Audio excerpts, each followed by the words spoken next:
Ada kembali di Apa Kabar Indonesia Malam, pemirsa. Bang Faisal, mungkin kita bisa lanjutkan sebelum nanti kita juga akan melihat secara langsung ya bagaimana kemudian ini laporan langsung dari New York, Amerika Serikat.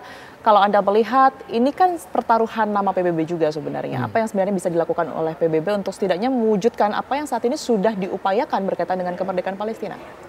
Ya, saya kira kemarin hasil dari resolusi Majelis Umum PBB harus segera dilanjutkan ke Dewan Keamanan, harus ada tekanan yang keras, tapi ya itu tadi karena Dewan Keamanan mekanisme tidak adil, masih ada hak veto yang bukan sistem voting. Jadi siapapun walaupun 4 pemegang hak veto itu sudah setuju, 1 tidak setuju, yaitu batal ya. Sebenarnya ya resolusi itu tidak akan berarti apa-apa. Memang yang ditunggu oleh bangsa Palestina selama ini kan sejak terbentuknya negara Israel pada 1948 itu kan keadilan. Keadilan itu yang belum pernah didapatkan. Kalau simpati sudah banyak, bentuk simpati sudah banyak, dan kita lihat ya negara-negara Arab maupun Islam. Kalau saya melihat konsep solusi 2 negara itu ya bukan, ya itu konsep yang sangat keliru ya. Keliru pertama itu konsep asing. Itu dibawa oleh Putra Abdullah, putra mahkota Arab Saudi pada KTT Liga Arab di Beirut 2002. Dan saya melihat itu adalah bentuk frustasinya negara-negara Arab. Negara-negara Arab ini kan sebenarnya seperti kakinya satu dirantai dengan isu Palestina. Mereka tidak bisa bergerak lebih leluasa, apalagi dengan kita lihat kondisi kekejaman genosida di Gaza. Pamor negara Arab sebagai tetangga, sebagai satu etnis, satu bangsa itu kan rusak di mata umat Islam ya terutama ya. Kok tetangga sendiri nggak bisa bantu, cuma bisa ngecam. Nah, makanya ya karena memang cuma itu yang bisa dilakukan. Yang kedua ya konsep solusi 2 negara itu keliru karena ini bukan aspirasi bangsa Palestina. Kalau berkaca pada rekonsiliasi di Beijing itu 2024, Maret 2024, 14 faksi Palestina termasuk Hamas dan Fatah itu menyetujui ingin negara Palestina nantinya adalah beribu kota di Yerusalem, bukan Yerusalem Timur. Artinya kan tidak sesuai dengan konsep solusi 2 negara yang disetujui selama ini oleh Liga Arab, OKI maupun PBB, masyarakat dunia.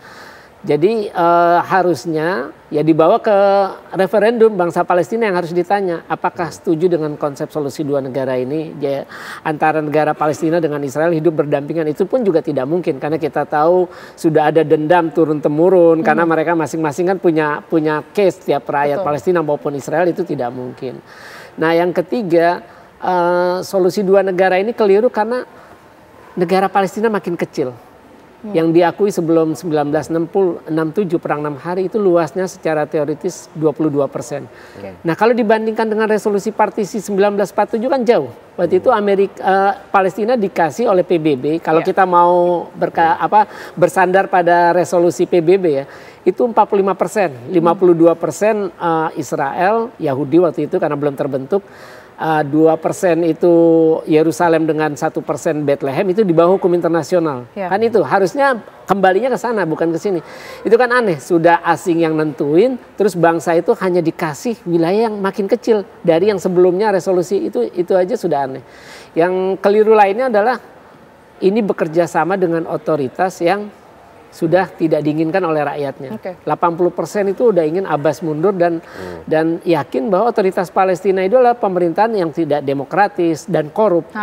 Jadi bagaimana mungkin solusi 2 negara itu bisa dilaksanakan di lapangan? Belum faktor internal lainnya dan eksternal lainnya. Baik, Bang Faisal. Saya ke Bang Mardhani ya. Bang Mardhani, Anda sendiri selaku Kepala BKSAP sendiri menanggapi ini bagaimana? Kalau kita melihat Indonesia sendiri kan sudah mengambil sikap, sudah secara konsisten menyebut sepakat mencari solusi two state solution gitu ya. Tapi di sisi lain memang pro dan kontra ini terus bermunculan berkaitan dengan two state solution ini. Bahkan tadi Bang Faisal menyebut ini adalah sesuatu yang keliru, bahkan datangnya tidak dari internal Palestina sendiri.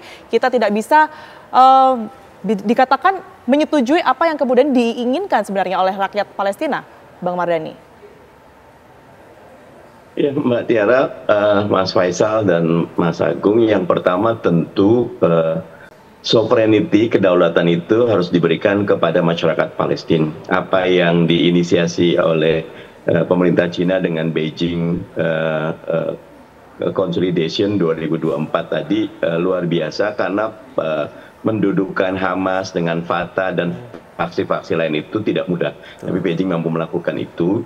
Teman-teman di Kemenlu masih selalu menggunakan platform internasional yang selama ini digunakan adalah two-state solution. Buat saya two-state solution silakan jalan. Teman-teman Palestina terus konsolidasi, karena buat saya baik one state atau two state, dua-duanya kata kuncinya Palestina merdeka, punya kedaulatan sendiri, punya kemampuan untuk ngatur diri, termasuk bisa dibantu oleh negara lain ketika menghadapi agresor, baik itu yang namanya Israel atau yang lainnya. Dan saya setuju kadang-kadang dalam perjuangan diplomasi ini langkahnya panjang kali lebar, tapi kepastiannya itu kalau sudah didapat, kayak kita berjuang untuk mendapatkan UNCLOS ya, bagaimana seluruh perairan Indonesia itu milik kita, walaupun ada ALKI, alur laut kepulauan internasional yang boleh dilewati, tetapi dengan UNCLOS itu laut kita itu milik kita, tapi kita bolehkan orang lain. Nah, itu perjuangannya panjang. Sekarang juga Palestina seperti itu, dan kami melihat yang fokus sekarang adalah betul-betul sepakat genosida dihentikan, Israel dihukum, Palestina merdeka, dijalankan kembali prosesnya dengan reformasi PBB di mana hak veto tidak lagi diberikan, kalau tidak berubah menjadi voting. Karena dengan sekarang ini 4 dari 5 pemilik hak veto udah mengakui Palestina. Nah, jadi mestinya itu dimudahkan. Begitu. Baik, tanggapan Anda Mas Agung berkaitan dengan two-state solution yang kita ketahui ya muncul pro dan kontra. Kalau dari Bang Mardhani sendiri tadi menyebut yang penting Palestina merdeka, apakah itu one state ataupun juga two state, tetapi di sisi lain ini adalah sistem ataupun juga pilihan yang keliru sebenarnya kalau kita lihat dari konteks kenegaraan Palestina sendiri. Saya pikir memang itu diskursus kemudian senantiasa muncul ya, ya kan. Tapi satu hal sebenarnya yang penting dilihat adalah ketika bicara tentang two state, secara faktual ada satu bentuk aspirasi sebenarnya Mbak, untuk memposisikan mereka dalam posisi yang benar-benar setara. Dalam konteks hari ini, Israel tidak pernah melihatnya itu sebagai sesuatu hal yang setara. Maunya selalu senantiasa asimetris. Yang saya perangi ini adalah non-state actor. Gitu. Jadi dia seakan mempunyai hak secara penuh. Lawannya adalah non-state yang tidak berdaulat. Gitu. Jadi benar yang kita dorong adalah harus mendapatkan kedaulatan ya. Pengakuan itu adalah bentuk kedaulatan. Anda sebagai entitas yang berdaulat, oke, nanti masalah wilayah akan sangat panjang perdebatannya. Ibu kota juga perdebatannya sangat panjang. Tapi status itu penting. Sekarang problemnya, coba kita berkaca dalam sejarah. Ada perang 67, perang 73, yang namanya PLO itu berdiri kurang lebih tahun 69. Yang namanya yang namanya Oslo Accord itu tahun 93 sampai 95, sekitar tahun segitulah. Nah, itu 93 itu baru pertama kali dalam sejarah Israel mau duduk bareng dengan entitas yang namanya PLO. Artinya butuh sekitar 30 tahun untuk Israel mengakui ada yang namanya entitas PLO sebagai entitas yang representatifnya Palestina. Waktu yang cukup lama. Waktunya gitu ya? panjang, 30 tahun seperti itu. Artinya sebenarnya dikejar adalah kedaulatan itu dalam konteks Anda berdiri dalam posisi yang benar-benar setara. Artinya Anda punya hak kewajiban, Anda sebagai sama-sama negara, sama-sama posisinya berdaulat, sehingga itu yang kemudian didorong. Nah, permasalahan hari ini kan seperti itu. Akhirnya yang muncul adalah ini seolah-olah tidak setara. Jadi seolah-olah Israel punya hak yang membabi buta, menyerang Hamas di sana dan di sini. Padahal Hamas juga sebenarnya entitas yang kemudian punya hak terhadap penguasaan terhadap wilayah di Gaza seperti itu sebagai pemenang pemilu dan seterusnya. Kedaulatan itu sesuatu hal yang penting hari ini untuk Palestina hari ini, ya kan? Oke, misalnya ada perdebatan dalam internal Palestinanya ini pemerintah korup dan segala macam, tapi yang mendudukan satu entitas yang memang itu berdaulat, punya eksistensi dan diakui secara dunia internasional sebagai sesuatu hal yang benar-benar setara dengan Israel, saya pikir ini sesuatu hal yang sifatnya niscaya hari ini harus kemudian didorong oleh Indonesia juga untuk melakukan hal-hal tersebut. Itu, Mbak. Oke, baik. Kalau dari internal Palestina sendiri ya, Bang Faisal, baik Hamas maupun juga PLO, ini menanggapi sikap dari PBB sendiri seperti apa, Bang Faisal? Kalau Hamas terakhir dalam pernyataannya menyatakan itu pengakuan dari negara-negara barat, terus kemudian resolusi kemarin yang disetujui 142 negara untuk mengakui kemerdekaan Palestina itu merupakan langkah penting. Jadi artinya kemenangan politik, kemenangan diplomasi, dan eksistensi bangsa Palestina memiliki negara itu diakui. Karena memang sebenarnya sudah pernah dideklarasikan di Tunis tahun 88 oleh Yasser Arafat, negara Palestina itu sendiri, cuma tidak mendapat pengakuan artinya. Nah, ini sekarang status Palestina itu kan terakhir sebagai negara peninjau tahun 2012. Nah, ini tinggal statusnya sebagai negara anggota tetap PBB anggota penuh yang memiliki hak suara, voting, bisa ikut bersuara. Nah itu yang harus diperjuangkan sekarang. Nah itu perjuangan di segi diplomasi. Tapi di lapangan itu jauh lebih penting. Betul. Karena kalau hanya sekedar di meja diplomasi tapi di lapangan tidak dibereskan, ya itu sama saja. Sebenarnya kan isunya isu penjajahan ini yang harus segera dibereskan. Ya. Nah itu salah satu caranya ya ketika dunia sepakat memberikan sanksi politik, ekonomi dan militer terhadap Israel, itu langkah konkret sebenarnya yang ditunggu itu untuk memberikan keadilan bagi bangsa Palestina. Kalau kita ingat baru-baru ini Hamas juga memposting satu data atau satu foto begitu ya yang menunjukkan bahwa ada perpisahan dengan tawanan yang kemudian selama ini berada di pihak Hamas begitu. Apakah ini sebagai simbol sebenarnya Bang Faisal untuk membaca keinginan Hamas dan penyetujuannya berkaitan dengan two-state solution tersebut? Kalau saya melihatnya itu dimunculkan itu ada 47 kalau tidak salah. 47 tawanan dan semua disebut sebagai Ron Arad. Ron Arad ini adalah pilot jet tempur Israel yang hilang di Lebanon tahun 86 dalam misi menyerang Lebanon ketika perang Lebanon itu. Jadi Hamas mengancam kalau memang Israel masuk ke kota Gaza yang merupakan kota terbesar di jalur Gaza, ya nasib 47 tawanan ini ya akan seperti Ron Arad, ya tewas, tidak diketahui nasibnya. Nah itu artinya memang kalau saya melihat begini, ketika Hamas melancarkan serangan 7 Oktober 2023 kemudian pecah perang, itu sebenarnya menjadi momentum besar. Mungkin kalau nggak ada perang Gaza, tidak ada serangan 7 Oktober, mungkin nggak ada gelombang pengakuan terhadap Palestina. Negara-negara Barat mungkin tidak akan demo besar-besaran melihat kejahatan Israel. Karena sebenarnya kejahatan itu sudah luar biasa sebelum ada perang 7 Oktober. Karena kan perang bukan baru. Ini kan perang yang kelima yang dimulai 7 Oktober 2023. Nah artinya gini, posisi Hamas ini sendiri berada di atas angin. Nah dan mereka sendiri akhirnya yang membongkar kedok-kedok standar ganda Barat terhadap kemanusiaan, kemudian kelemahan dari negara-negara Arab dan Muslim sendiri makin kelihatan dengan adanya perang 7 Oktober. Ternyata mereka cuma hanya bisa sidang, keluarnya kecaman, tidak ada tindakan konkret. Misalkan usulan Mesir terakhir itu kan membentuk fakta pertahanan seperti NATO, itu kan ditolak. Terus Iran juga ketika KTT Arab Islam di Jeddah akhir 2024 November atau Desember itu mengusulkan agar ya embargo minyak, terus kemudian pemutusan hubungan diplomatik, mempersenjatai milisi-milisi di Palestina itu juga tidak diadopsi. Oke, baik. Bang Mardhani, kalau seandainya upaya yang dilakukan oleh PBB ini berbuah manis begitu ya, Palestina dapat merasakan kemerdekaannya, kemudian juga memberhentikan genosida, patut kita syukuri. Tetapi sebaliknya, nampaknya juga banyak yang berpesimis berkaitan dengan seperti apa sikap Israel selama ini. Kalau seandainya negosiasi ataupun juga declaration tersebut ini tidak berlangsung lancar ataupun juga smooth begitu ya, apa yang dilakukan oleh BKSAP setidaknya untuk memberikan solusi ataupun juga rekomendasi terhadap pemerintah, Bang? Dan jangan lupa ada satu langkah efektif yang bisa dilakukan oleh kita semua. Kami di DPR sedang mengusulkan rancangan undang-undang BDS, boycott, devastation and sanction, ya. Gimana kita melakukan boycott, anti penurunan investasi, divestasi, sama sanksi. Udah banyak sekali perusahaan-perusahaan besar yang keras kepala mendukung Israel itu anjlok, bahkan tutup kontra atau gerainya karena aksi boykot ini. Dan kayak tadi, kalau kami salah satu muatan dalam rancangan undang-undang BDS ini atau DBS ini adalah membuat satu institusi yang diinisiasi oleh masyarakat sendiri melis daftar-daftar perusahaan yang pro-Israel. Dan daftar itu direvisi per 3 bulan oleh masyarakat sendiri. Jadi kalau ketahuan dan itu jadi gerakan global, kalau sekarang ini semuanya oke, kita turun ke jalan, oke, kita teriak.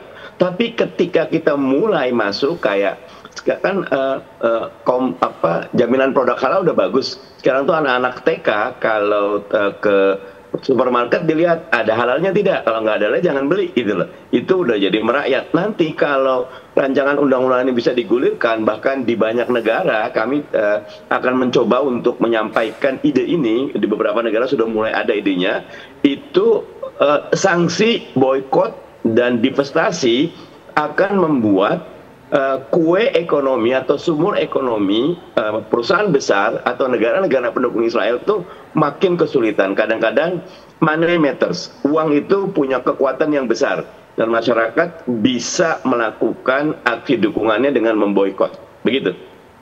Anda sepakat, Mas Agung, bahwa ada tindakan-tindakan konkret yang memang dilakukan, salah satunya adalah dengan boykot begitu ya, untuk setidaknya menghentikan aksi ini jikalau memang nanti apa yang sudah diupayakan di PBB tidak berjalan dengan lancar begitu? Semua bisa ambil peran, Mbak. Oke. Jadi memang ini jadi poin yang penting ya, siapapun kita dari level elit sampai kemudian di akar rumput ambil peran dalam hal tersebut.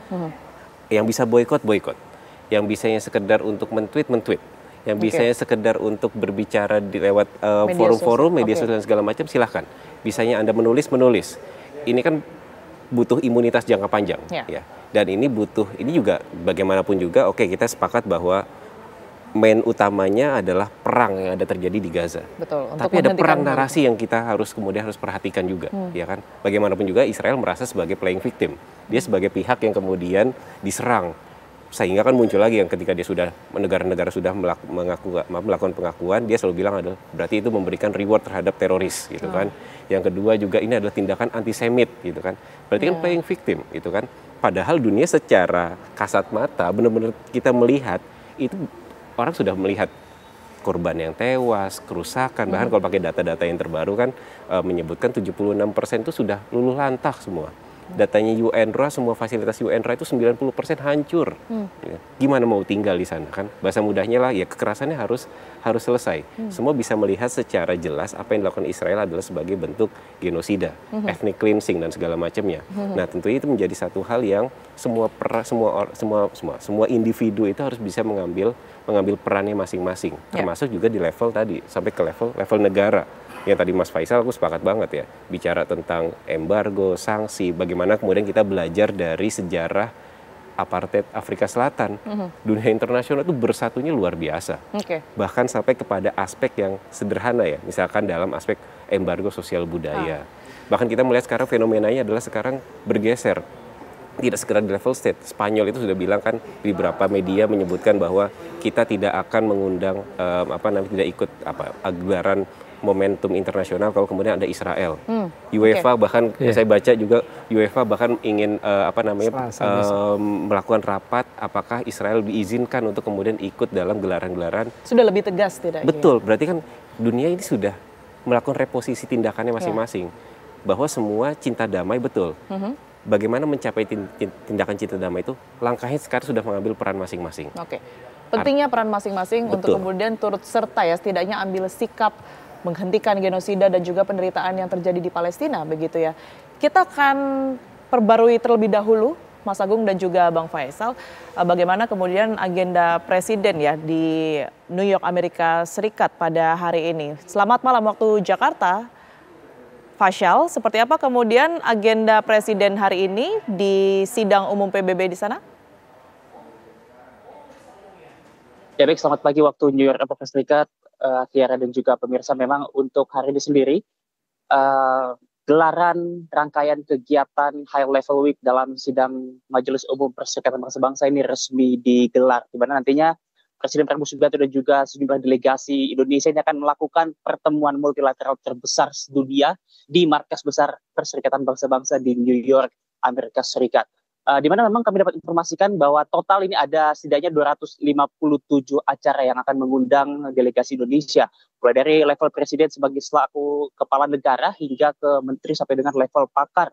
Tapi memang infonya dari delegasi Indonesia ini akan menerima 200 undangan saja. Adapun topik-topik diskusi yang dibahas ini meliputi bisnis, ekonomi, isu pengungsi, lalu juga hukum internasional, keamanan nuklir, perlindungan lingkungan dan juga kesehatan masyarakat. Nah, kalau tadi ditanya bagaimana dengan kegiatan Presiden Prabowo Subianto, memang kalau untuk Presiden Prabowo Subianto sendiri tidak akan menghadiri semua gelaran tersebut, melainkan setidaknya ada 2 agenda penting yang akan dihadiri oleh Presiden Prabowo Subianto. Yang pertama adalah mengikuti forum solusi 2 negara ataupun Two State Solution pada hari ini tanggal 22 September 2025, dan juga yang kedua menghadiri dan juga berpidato di dalam hari pembukaan sidang Majelis Umum Perserikatan Bangsa-Bangsa. Oh iya, satu lagi, Tiara dan juga pemirsa, yang ketiga, ini informasi yang baru kami dapatkan adalah melakukan pertemuan bilateral dengan Sekjen PBB pada pukul 4 sore waktu setempat nanti. Nah, untuk hari ini sendiri kita fokus ke two-state solution terlebih dahulu, Tiara dan juga pemirsa. Jadi memang kalau untuk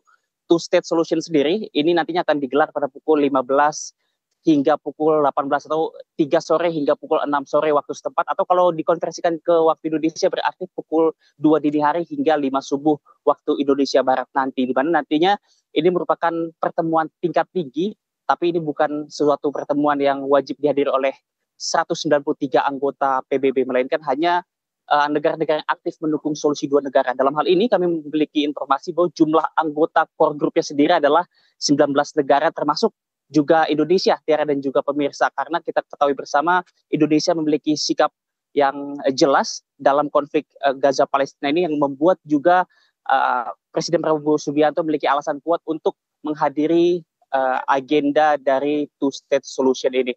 Tiara dan juga pemirsa, nantinya dalam agenda two-state solution ini akan memfollow up juga terkait dengan hasil dari deklarasi New York yang pernah disampaikan ataupun yang sudah keluar hasilnya beberapa waktu lalu, yang kita ketahui bersama bahwa hampir 140-an negara juga mendukung two-state solution ini. Jadi nanti di dalam rangkaian two-state solution mencari solusi terkait permasalahan Gaza Palestina ini, nantinya akan dicari solusi-solusi yang konkret begitu terkait dengan penyelesaian di konflik di Gaza Palestina. Memang untuk tujuan dari two-state solution ini, Tiara dan juga pemirsa, yang pertama adalah menggalang sebanyak mungkin negara yang memberikan pengakuan terhadap negara Palestina. Lalu juga yang kedua, meningkatkan kekuatan tawar Palestina dalam proses negosiasi damai. Lalu yang ketiga, membuat posisi Palestina di mata dunia ini setara dengan Israel dalam konteks keadilan dan juga perdamaian dunia. Tentu kita akan nantikan bersama apa saja yang akan menjadi poin penting hasil dari two-state solution tersebut. Bahkan juga nanti informasinya Presiden Prabowo Subianto juga akan diberikan kesempatan untuk berpendapat di forum two-state solution tersebut, sebelum nanti akhirnya Presiden Prabowo Subianto akan bertemu dengan Sekjen PBB pada pukul 4 sore waktu setempat. Itu untuk hari ini, Tiara dan juga pemirsa. Kemudian nanti rangkaian high level week ini juga akan dilanjutkan pada hari esok, hari Selasa tanggal 23 September 2024, yang mana kita ketahui bersama bahwa Presiden Prabowo Subianto ini akan melakukan pidato di sana, urutan ketiga, Tiara dan juga pemirsa, di hari pertama setelah Presiden Brazil dan juga Presiden Amerika Serikat Donald Trump, di mana nanti di sana Presiden Prabowo Subianto akan berpidato selama 15 menit. Informasinya nanti akan berpidato menggunakan bahasa Inggris, dan topik yang akan dibahas nanti adalah terkait dengan penekanan terhadap posisi ataupun sikap Indonesia terhadap Palestina.